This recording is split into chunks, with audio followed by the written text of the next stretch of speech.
Hello and welcome to Self-Care Sunday, where we explore what it actually means to fill our own cups. Say hello in the chat so I know you're here, whether you're watching live or watching the replay. I want to say hi. Hello! So for the last little while, we've been talking about old programming, or the set of things like those hidden messages that our mind picked up throughout our lifetimes.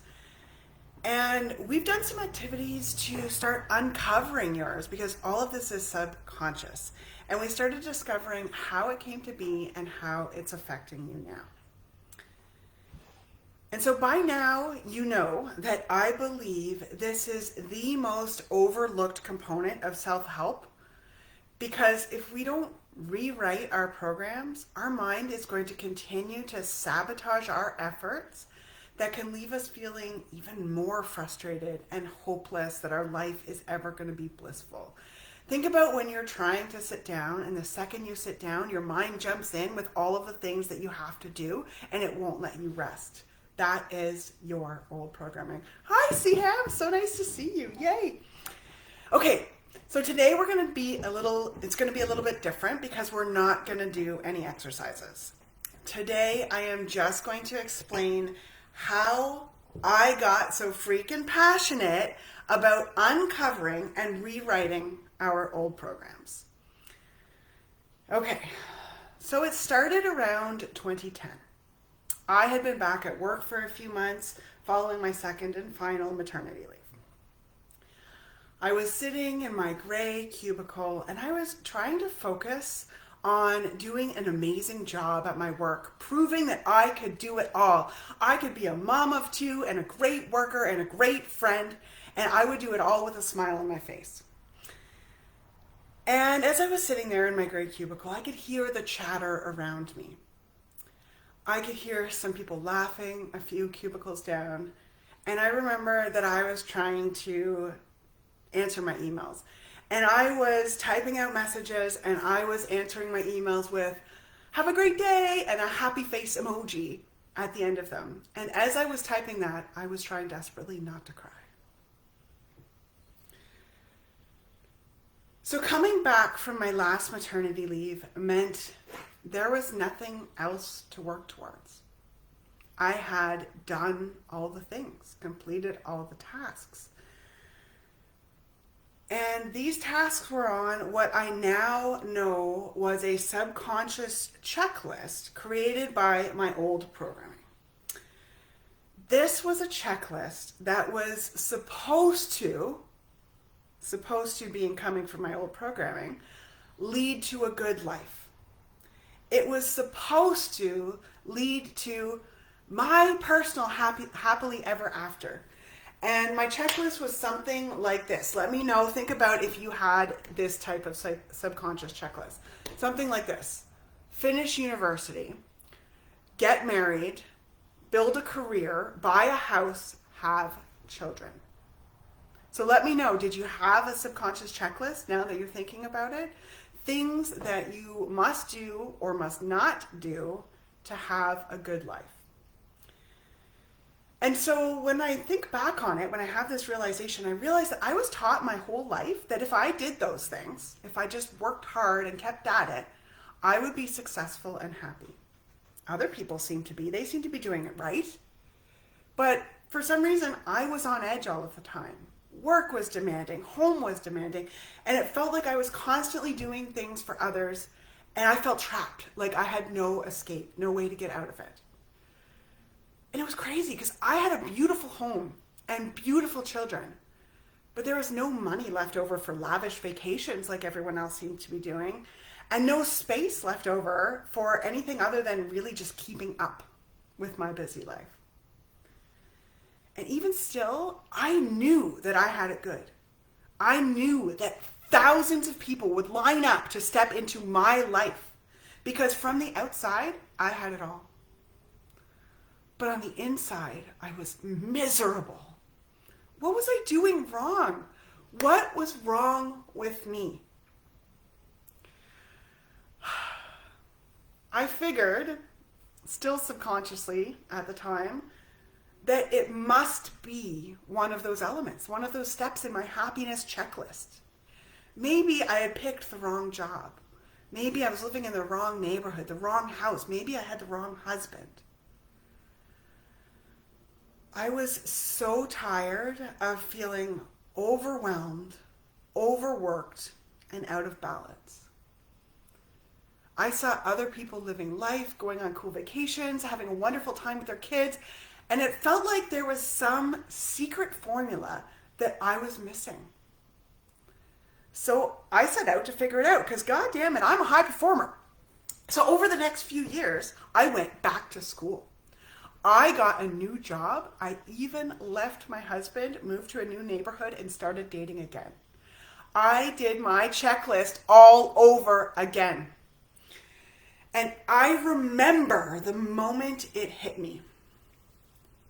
I was sitting in the bath with my new boyfriend. Okay, TMI, I know, but there it is. I was sitting in the bath with my new boyfriend.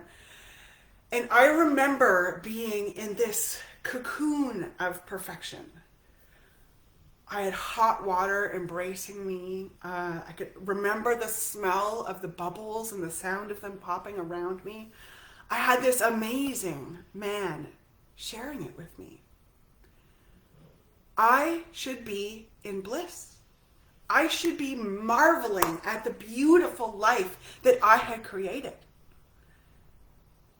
But instead, as I sat there, surrounded by bliss, I was panicking. My mind was screaming at me to run, run, run, get away. And that is when I realized, it's me. It was me. I am the common denominator in my misery. I was what was getting in the way of my happiness. Something inside of me was not letting me take in the joy. Like it was unsafe. Like I didn't deserve it. So now this was 2017 at this point, and my anxiety at that stage in my life was so high that I was buying wine by the case. This was pre-COVID, okay? Wine by the case, just so that I was able to get through the day. But I didn't want to be numb. I wanted to live. I wanted to be blissfully happy, to enjoy the small moments with my kids. And I wanted to let myself love the man in front of me and let him love me. I wanted to love myself.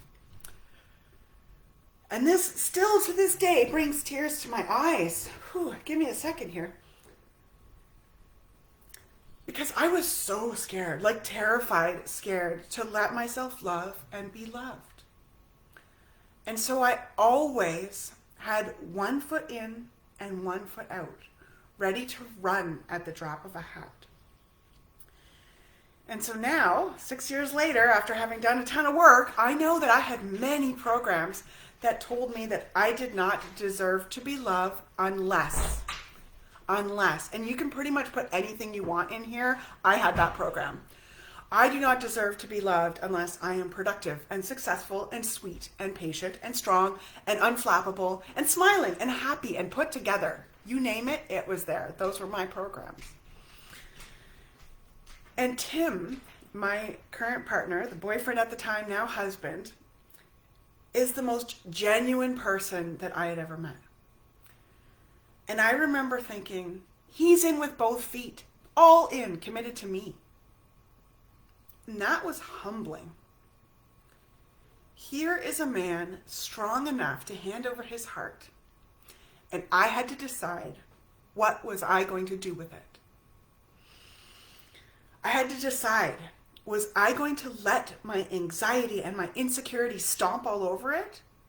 Or was I going to heal my trauma and give him the partner that he deserved, the partner he saw in me?